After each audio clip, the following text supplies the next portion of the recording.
que fue la que analizamos, que tiene su origen en autores del derecho civil. Vimos la contractualista, que decía que el proceso era un contrato, ¿no es cierto?, porque había un acuerdo de voluntad entre las partes, destinada, ¿no es cierto?, a que un determinado conflicto de interés y relevancia jurídica fuera sometida a la decisión de un tercero, es decir, de un juez, y era ese mismo acuerdo el que les imponía la obligación de cumplir con la sentencia de ese juez. Ya, luego dijimos que esta teoría no logra explicar diversas cuestiones que se generan en el proceso, como podría ser la tramitación del mismo en rebeldía del demandado, ¿no es cierto?, emplazado el mismo y transcurrido el término legal que tiene para hacer su defensa, el juicio perfectamente puede seguir en su ausencia, ¿ya? Es decir, en su ausencia procesal, es decir, sin que haya comparecido al juicio. Igualmente, válidamente emplazado, la sentencia produce efecto respecto de él. Y por otro lado, también la cuestión penal, en la que, lógicamente, como lo van a estudiar cuando vean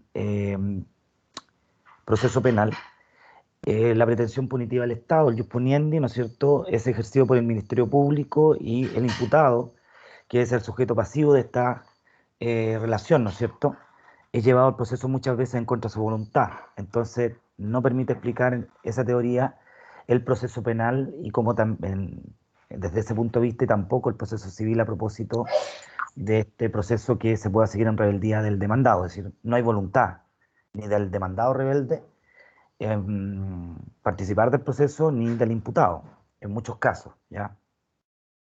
Después la teoría del cuasi contrato, bueno, en una evolución se dice, bueno, como en realidad, bueno, y lo otro que, como en la teoría contractualista, este acuerdo de voluntades se traducía en una especie de pacto, eh, desde el punto de vista procesal más puro, actualmente eso solamente podría explicar, ¿no es cierto?, los procedimientos arbitrales, lo cual efectivamente a través del compromiso o de la cláusula compromisoria son las mismas partes las que prorrogan expresamente la competencia desde el tribunal, ¿no es cierto?, naturalmente competente para conocer del asunto, de aquellos que establece el artículo 5 del Código Orgánico de Tribunales, es decir, un tribunal ordinario de justicia a la justicia arbitral, que es, como ya lo vimos, una justicia pagada, ¿no es cierto?, en cual se acude a la justicia ordinaria por parte de por las partes, ¿no es cierto?, para que se designe a un abogado de la plaza, que está un listado que confecciona cada 2 años la Corte de Apelaciones, y ese abogado, ¿no es cierto?, una vez que juramenta desempeñar el cargo, tiene 2 años para cumplir el cometido que se le ha sido entregado, y en tal calidad tiene el carácter de juez, y su sentencia, que recibe el nombre de laudo ordenata, eh, a propósito de este acuerdo de voluntades, debe ser cumplido por las partes, ¿ya? Entonces, desde ese punto de vista, fuera la teoría contractualista, la cuasi contractual, como les decía yo, como en definitiva el proceso, conforme a las críticas que se le hicieron, no puede explicarse desde el punto de vista de su naturaleza jurídica como un contrato, dice otros autores que en realidad el proceso es un cuasi contrato, ¿ya? Porque al final de cuentas no hay un acuerdo, es decir, no hay un acuerdo, ¿no es cierto?, entre las partes, no hay una manifestación de voluntad tendiente a someterse a una decisión, sino que las partes llegan al proceso, ¿no es cierto?, pero de otra manera, ¿ya? Entonces, habría una voluntad de someterse a la decisión del juez, y como el proceso no se puede explicar como un delito cuasi delito, ¿ya?, la única figura que queda, ¿no es cierto?, para explicar la naturaleza jurídica del proceso es el, eh, el cuasi contrato. Porque sería un acuerdo voluntario, no convencional, es decir, las partes sin que exista un contrato previo deciden, en definitiva, someterse al órgano jurisdiccional, ¿no es cierto?, que en virtud de ello, de este acto voluntario, se someten a la decisión del tribunal, es decir, se obligan a cumplir lo que este mandata. Eso era antiguamente, y lo que habíamos quedado nosotros era en analizar la doctrina más moderna. Vamos a hacer hincapié solo en dos, ya que las otras en realidad no tienen, desde el punto de vista para entender lo que hoy por hoy es el proceso, no tienen mayor relevancia, porque yo creo que más que todo llevan como un poquito a enredar ¿no es cierto?, el concepto que yo quiero que ustedes retengan en su mente como concepto del proceso. Ya vamos a ver específicamente la doctrina de la relación jurídico-procesal y de la situación jurídico-procesal.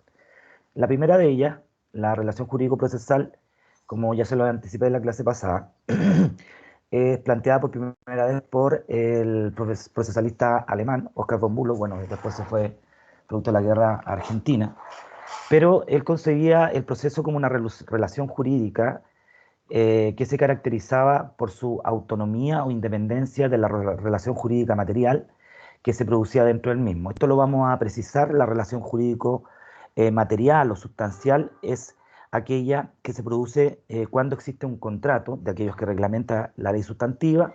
Por ejemplo, la parte de un contrato de compraventa está el comprador y el vendedor. Entonces, lo que él dice, en definitiva, que la relación jurídico-procesal, es decir, aquella que tiene su origen con la formación del proceso, es independiente y autónoma de esa relación jurídica material, ya porque en un juicio perfectamente ustedes pueden ver que el vendedor es el demandante y el comprador es el demandado, o viceversa. Puede ocurrir que el comprador sea el demandante y el vendedor sea el demandado, ¿ya?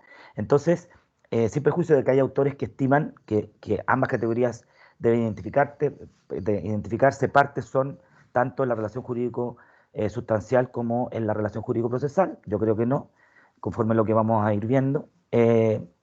Y volviendo a esto que señalaba von Bülow, esta relación jurídica, como le indiqué, se caracteriza por su autonomía e independencia de esa relación jurídico-material. ¿Por qué? Porque él sostiene que es una relación de derecho público, que tiene su origen en una litis contestatio de naturaleza pública. Es decir, el proceso, ¿qué es lo que es? Es una relación jurídica que está formado por derechos y obligaciones recíprocas entre el juez y las partes. Por una parte, él señalaba que las obligaciones del órgano jurisdiccional, o la principal, es decir, la contienda, y la obligación como contrapartida para las partes era quedar sometidas a la decisión de este juez, es decir, respetarla. ¿Me entienden? Esto es criticado después por Goldschmidt, vamos a ver por qué, pero en este concepto de Oskar von Bülow, así se presenta el proceso, como una relación jurídico-procesal de carácter autónoma e independiente de la relación jurídico-material, con una naturaleza de derecho público, ¿ya? Y conforme a ello se independiza de la relación jurídico-material. Entonces, desde este punto de vista, para este autor, la relación jurídico-procesal, como yo les indiqué, es autónomo de la relación jurídico-material, que es la que, tal como les dije, se produce entre dos o más sujetos determinados en relación a una norma jurídica, ¿ya? Porque si estamos en un juicio en el cual se está ventilando la acción de reivindicación o la acción reivindicatoria, ¿no es cierto?, que según el Código Civil es la que tiene, como ya se lo he dicho en otras clases, el poseedor, el dueño no poseedor en contra del poseedor no dueño. En la relación jurídica material que existe entre esas partes de la acción o del proceso que se ha iniciado por el ejercicio de la acción reivindicatoria, pueden existir diferencias. Como les decía anteriormente, puede ocurrir que, por ejemplo, el dueño no poseedor o quien alega ser dueño no poseedor tenga un título determinado en el cual pretende sustentar su derecho de dominio que está siendo desconocido por el demandado, y el demandado a su turno, en base a otro contrato, puede sostener el ser dueño. Entonces, de este punto de vista, lo importante para él es hacer esta distinción y sostener la autonomía entre lo que es esta relación jurídico-procesal con la que se genera, ¿no es cierto?, a propósito de la relación jurídica material, que es la situación en la que se encuentran, ¿no es cierto?, en los sujetos de un contrato frente a una determinada norma jurídica, ¿ya? En este caso, en el ejemplo que dimos, frente a la acción reivindicatoria que está consagrada en el Código Civil. Nuevamente, reiterar que él asevera que es una relación de orden público, pero por una cuestión súper importante, pues precisa que el Estado, ¿no es cierto?, tiene una presencia dentro del proceso. ¿Por qué? Porque es el Estado el que tiene el monopolio en el ejercicio de la actividad jurisdiccional, ello como una lógica consecuencia del ánimo de todo Estado de eliminar, ¿no es cierto?, la autotutela como mecanismo autocompositivo de conflicto. ¿Y qué es lo que hace el Estado, precisamente el legislador? Establece diversas normas procedimentales para el ejercicio de la acción y con ello reglamentar la forma como se pone en movimiento la actividad jurisdiccional, ¿ya? Por otro lado, dice que es una relación compleja que se va transformando en la medida que se va desarrollando el proceso, y esto está dado por las distintas etapas que va atravesando el mismo, y en este desarrollo se van generando distintos derechos y obligaciones respecto a quienes intervienen en el proceso, de quienes forman parte de la relación jurídico-procesal. Eh, Ojo, que él sostiene que del proceso nacen derechos y obligaciones. Una de las principales críticas que hace Goldschmidt, porque él sostiene que en el proceso no existen derechos y obligaciones, y a lo más lo va a ver cuando se dicte la sentencia definitiva, porque solo una vez con la resolución de término se va a determinar con certeza la existencia de un derecho y de una obligación. Antes, lo único que existe son expectativas o cargas procesales. Vamos a precisar ese concepto cuando veamos la teoría de la situación jurídico-procesal.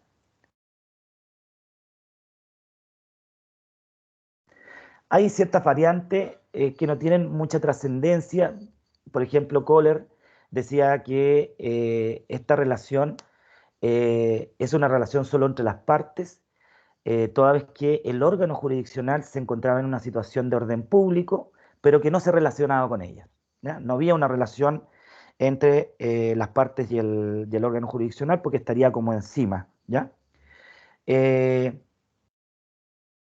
Kelvin planteaba que no hay una relación directa entre las partes, sino que, en definitiva, las partes se vinculan entre sí, ¿ya?, directamente con el órgano jurisdiccional y a través de este, es decir, el demandante se relacionaba con el demandado a través del juez. El juez era como un intermediario. Luego, von Bülow y Watch, en una postura más realista, creo yo, sostienen que la relación jurídico-procesal, las vinculaciones entre las partes y cada una de ellas con el respectivo órgano jurisdiccional se dan siempre, ¿ya? Es decir, en la práctica lo que existen son relaciones entre el demandante y el demandado del juez y el demandado, entre el demandante y el juez y viceversa, ¿ya? Dejemos absolutamente, bueno, una cuestión que también hay que señalar, que según esta última posición, la que sostenía Watch a propósito de la teoría de von Bülow, indicaba que la relación jurídico-procesal circulaba alrededor del juez con las partes y de las partes entre sí, formando una relación total integral de carácter triangular, ¿ya? Entonces estaba el juez, demandante, demandado. Entonces se producen así una interrelación, ¿no es cierto?, una relación jurídico fluida, pero desde el punto de vista de una relación triangular, ¿ya?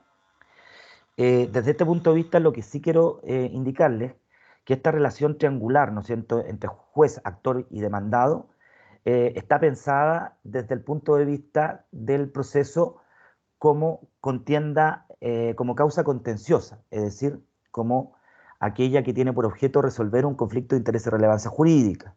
¿Cuál es el objeto, no es cierto?, de ese proceso? Al final de cuentas, es resolver este conflicto intersubjetivo de intereses que se generan entre dos o más personas, ¿no es cierto?, que tienen intereses contrapuestos frente a una misma pretensión, es decir, a lo que se pide sea resuelto por el tribunal. Entonces, esta relación triangular necesariamente solo se va a presentar dentro de un contencioso civil. No ocurriría lo mismo a propósito de las causas voluntarias, en las cuales no hay parte, solamente hay un solicitante. Entonces ahí la relación sería solamente bilateral. ¿Por qué? Porque la relación se generaría entre el solicitante y el juez. Como yo les indiqué en algún ejemplo, en las solicitudes de cambio de nombre y apellido, se presenta, ¿no es cierto?, quien pide al tribunal se haga esta declaración de que le cambien un nombre o le cambien los apellidos o ambos. Y el juez lo único que tiene que verificar es si se acreditan o no los presupuestos para dar lugar a esta solicitud. Entonces, las solicitudes se hacen por el peticionario o solicitante al juez y el juez resuelve. No hay otra intervención. Miren.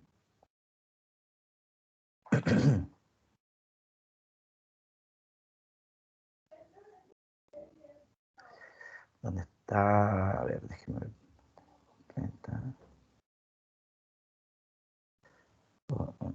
Opciones. Estoy buscando acá.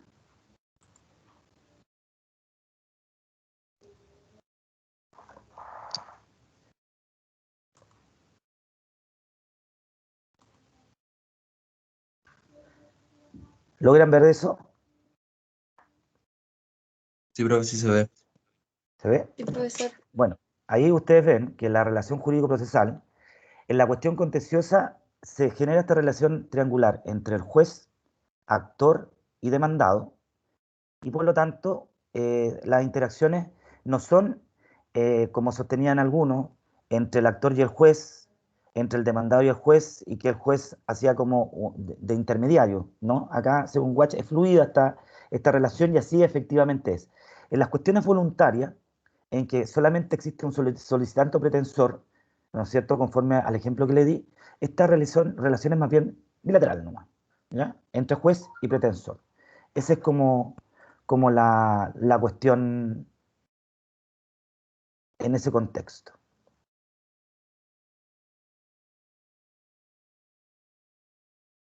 Ya.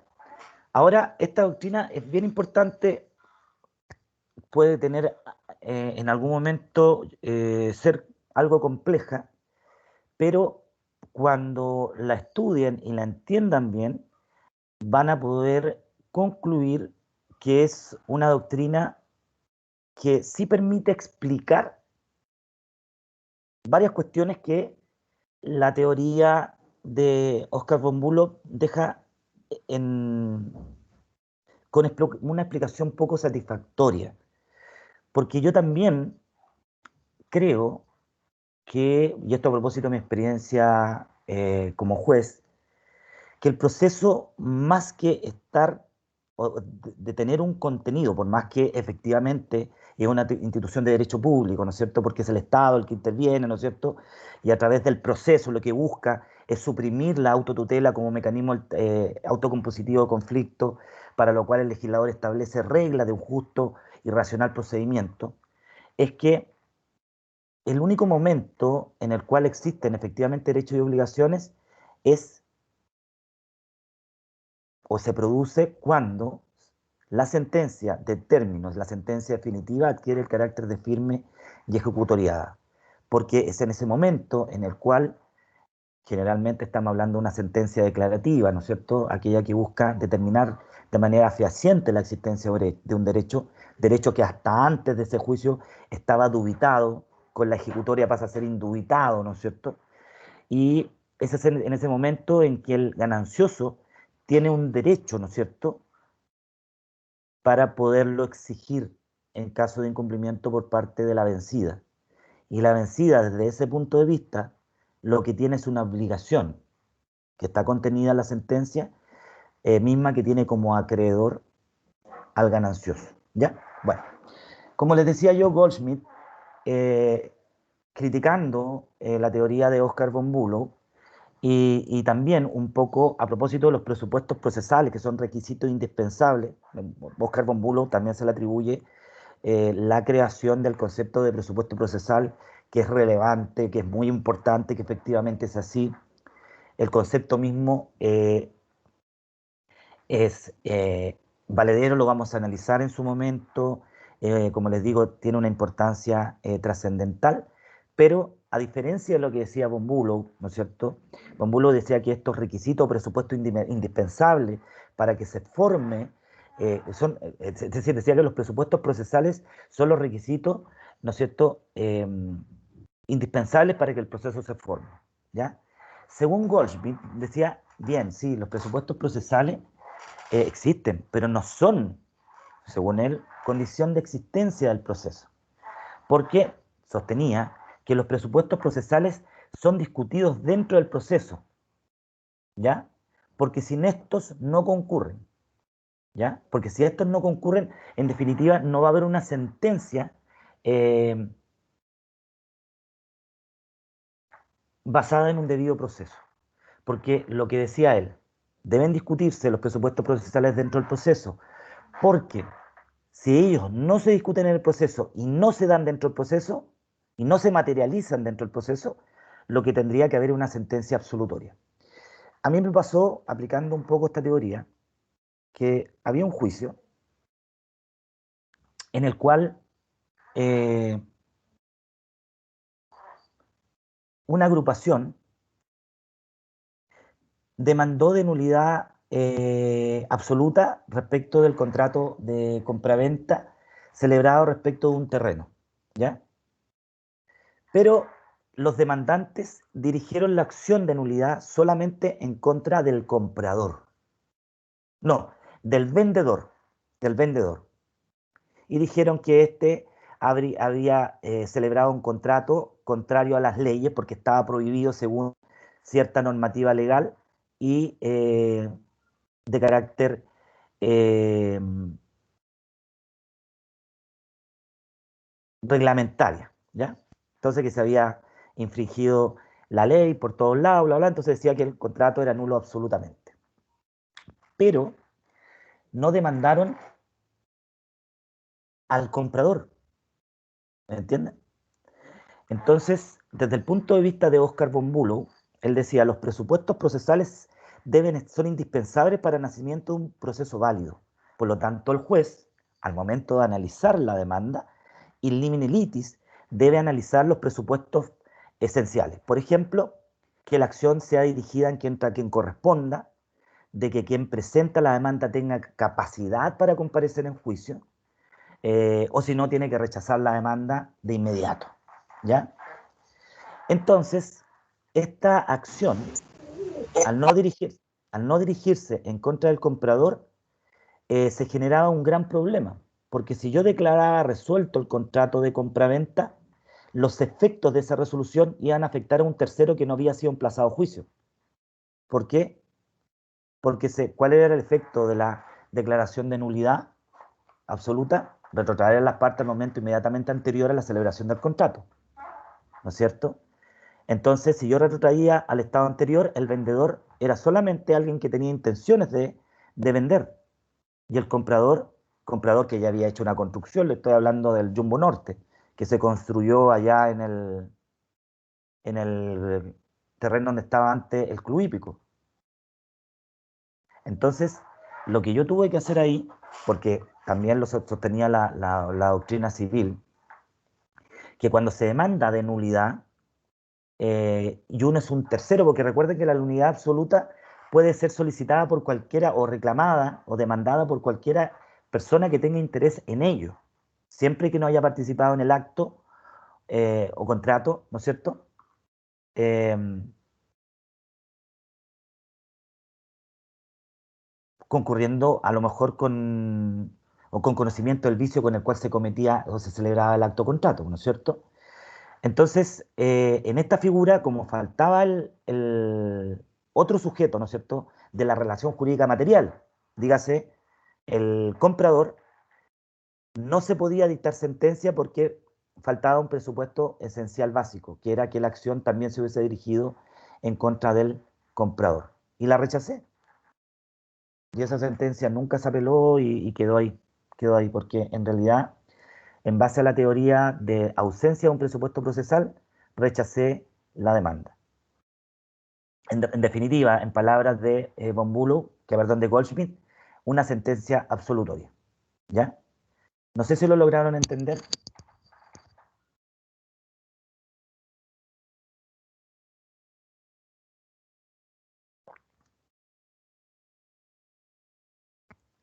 Parece que dejaron el play, ¿no? Ya, bueno. Después, cuando se pregunte esto, por lo menos ya sé qué es lo que pregunta.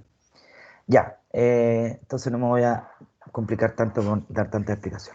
Ya, en cuanto al contenido del proceso, como les decía yo, según este autor, no lo constituyen derechos y obligaciones, no está conformado por aquello.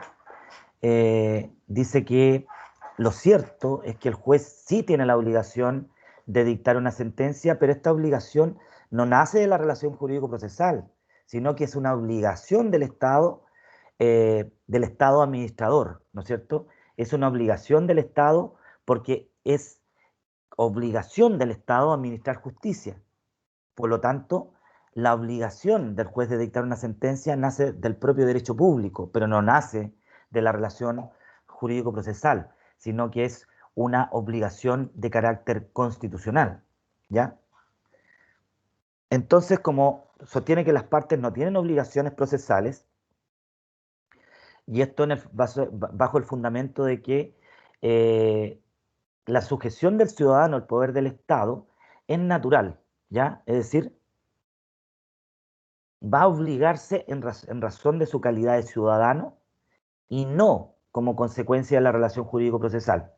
Dice que a lo sumo lo que existirían no son obligaciones sino cargas para las partes, ¿ya? En este punto critica la teoría de la relación jurídica ya que la considera, como les dije hace un momento, de carácter estática, pues él dice que el proceso no es estático, ¿ya? Sino que se caracteriza por ser dinámico, se va desarrollando acto tras acto que desemboca siempre en la resolución final dictada por el juez, ¿ya? Entonces, en su concepto, el proceso va progresando por medio de actos procesales, cuya meta siempre será el obtener una sentencia favorable a las pretensiones de las partes. Lo que va a ocurrir con cada acto procesal es crearse una situación jurídica que las partes van a ir examinando, cuáles son sus posibilidades, siempre con la idea de obtener una sentencia favorable a sus intereses. Por ejemplo, si a mí me demandan, ¿no es cierto? Yo notificado válidamente lo que corresponde desde el punto de vista procedimental es que yo pueda contestar la demanda, pero yo no tengo la obligación de contestar la demanda, ¿no es cierto? Entonces, a mí me demandan, entonces lo que dice él, que uno frente a ese acto procesal se crea la situación para la contraparte, en este caso a mí como demandado, frente a la demanda, de evaluar si contesto o no contesto la demanda, si contesto la demanda, si controvierto o no absolutamente los hechos que sirven de fundamento a la misma, o por otro lado contesto la demanda allanándome a todos los términos de la demanda, o simplemente no hacer nada. Pero son, ¿no es cierto? Son opciones. Entonces, esa opción se genera a propósito de un acto procesal y deja en situación a la parte de decidir, ¿ya? Pero va a quedar, es carga de él si es que ejercita o no eh, el, el medio o la herramienta procesal que le entrega la ley.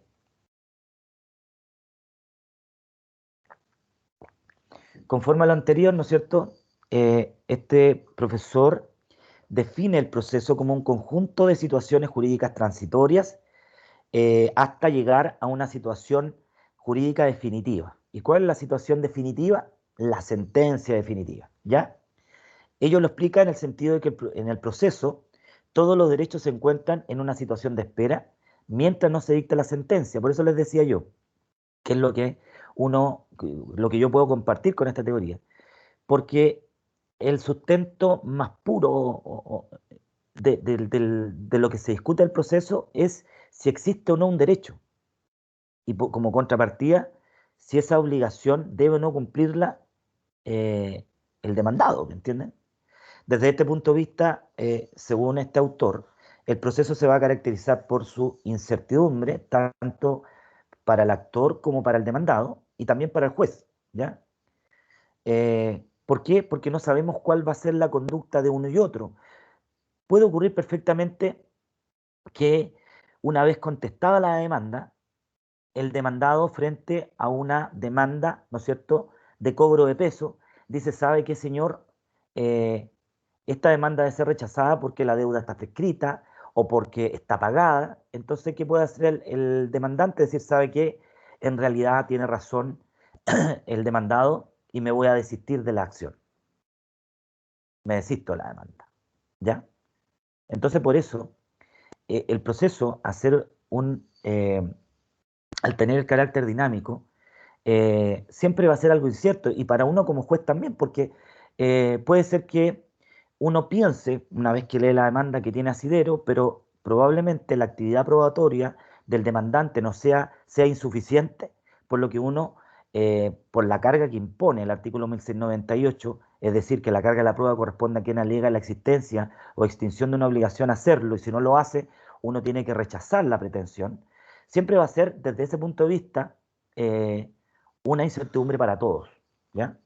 El actor no sabe si le van a coger la demanda, para el demandado no sabe si se va a coger o rechazar la demanda, y para el juez tampoco va a ser cierto si va a coger o rechazar la demanda. No hay una situación o un juzgamiento a priori, ¿ya? Sino que una cuestión incierta.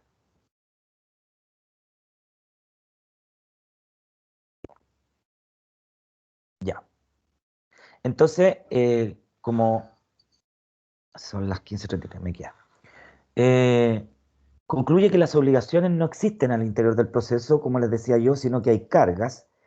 Indica que la carga se diferencia de la obligación en que mientras que esta, es decir, la obligación, es un imperativo nacido del interés de un tercero o del interés del Estado, la carga es un imperativo del propio interés.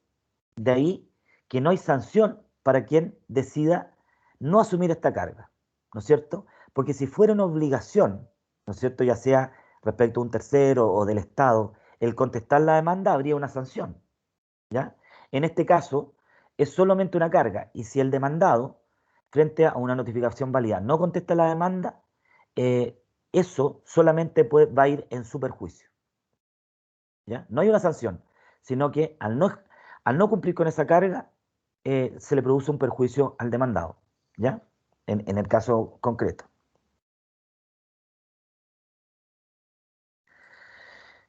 Eh,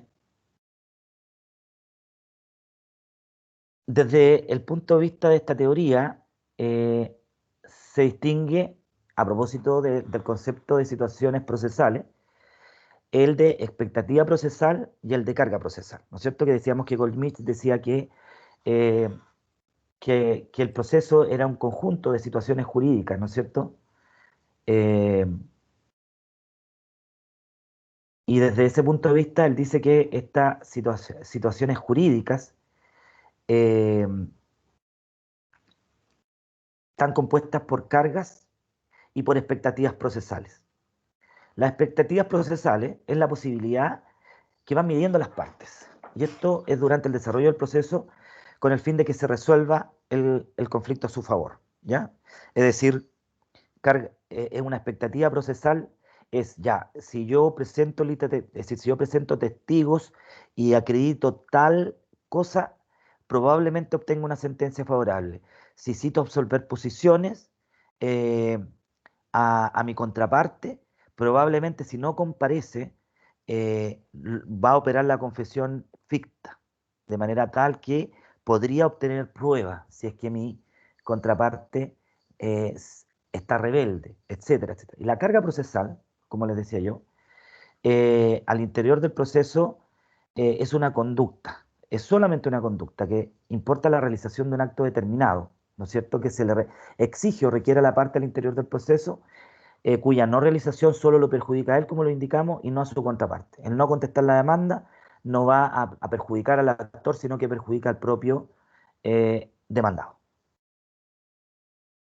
Bueno, luego vienen las teorías de la institución, que como les decía yo, no tiene mucha, eh, por lo menos a mí yo no se la voy a preguntar, como tampoco la de la entidad jurídica compleja, pero sí debo, para finalizar este tema, eh, indicarles que desde el punto de vista de la doctrina procesal, eh, los, las teorías de von Buhlen y Goldschmidt, ya esto del proceso como una relación jurídico-procesal y el proceso como una situación jurídica, son las que son más aceptadas y en definitiva pueden coexistir una con otra, ¿ya? Pues efectivamente en el proceso se generan relaciones entre los distintos sujetos que la conforman. En algunos casos surgen derechos y obligaciones, como yo les decía, pero también el proceso está repleto de cargas procesales, ¿ya?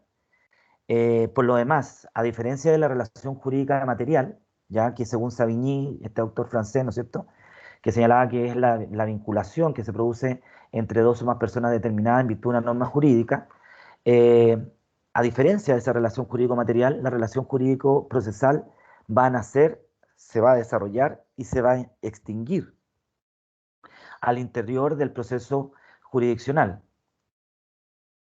Por otro lado, es importante indicarle que si bien se requiere del derecho a la acción para activar la jurisdicción y con ello dar tutela a los intereses jurídicos materiales protegidos por la norma jurídica, es indispensable la existencia del proceso, ¿ya? Y el proceso está conformado por normas procedimentales y de administración de justicia, pues es en el proceso donde se desarrolla esta tutela, ¿no es cierto?, la tutela jurisdiccional, y persigue que se le dé una efectiva protección a un derecho que se alega como vulnerado.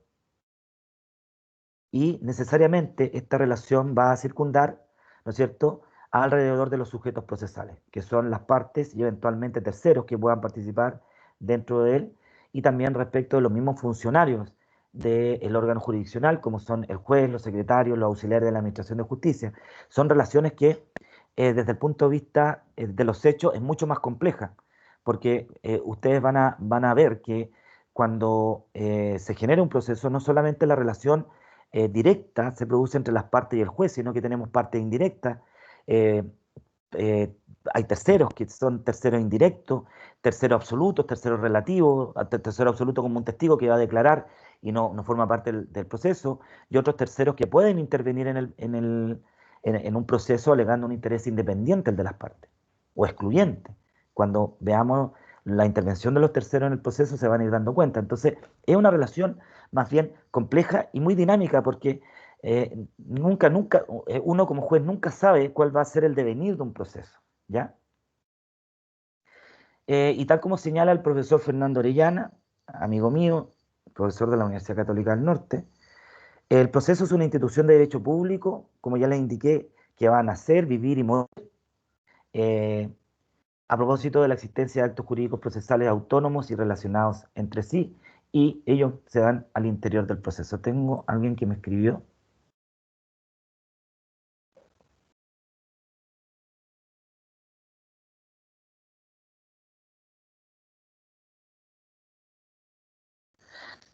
A ver, la pregunta es, profesor, disculpe, ¿eso quiere decir que si el demandado no contesta la demanda sale perjudicado cuando en algún momento quiere apelar por ella? Mm, en la mayoría de los casos sí, ¿ya? Por ejemplo, si usted,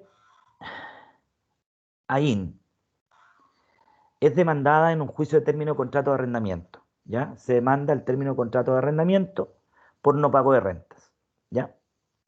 El demandante alega haber celebrado un contrato de arrendamiento con usted, señala que la renta pactada era, pongamos una suma de 500.000 pesos, y que usted estaba en mora de pagar desde la renta de arrendamiento devengada en el mes de junio del 2020, que a la fecha de la interposición de la demanda eran 6 meses, por ejemplo.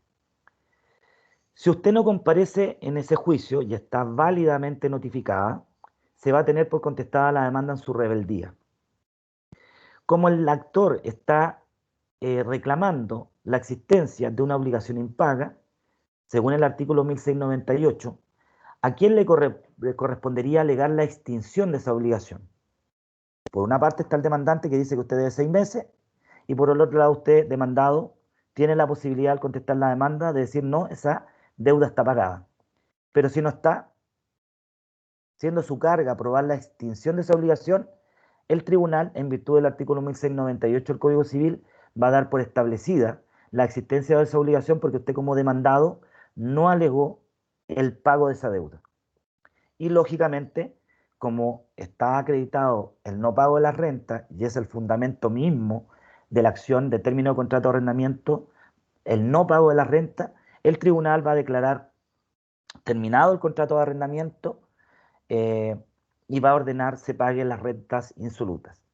Usted, frente a esa sentencia desfavorable, lógicamente, una vez notificada, tiene el derecho para apelar. Y cuando veamos recursos, pero no está de más anticipar, perfectamente usted en segunda instancia podría, de alguna manera, es decir, podría acompañar documentos acreditando el pago y solicitar se modifique la sentencia en aquella parte que le ordena a usted o la condena a pagar las rentas de arrendamiento. ¿Ya? Porque en segunda instancia, bueno, la prueba en general, la prueba documental,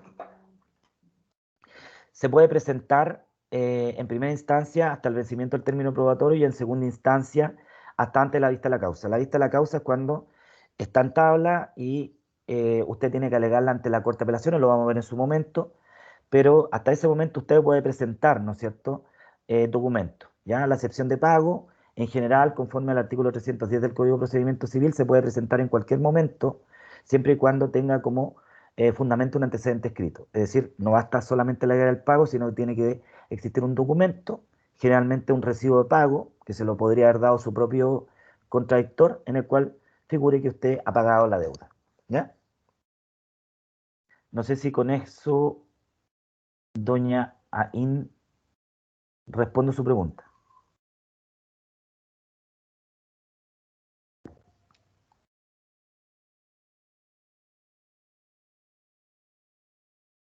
Bueno, parece que sí.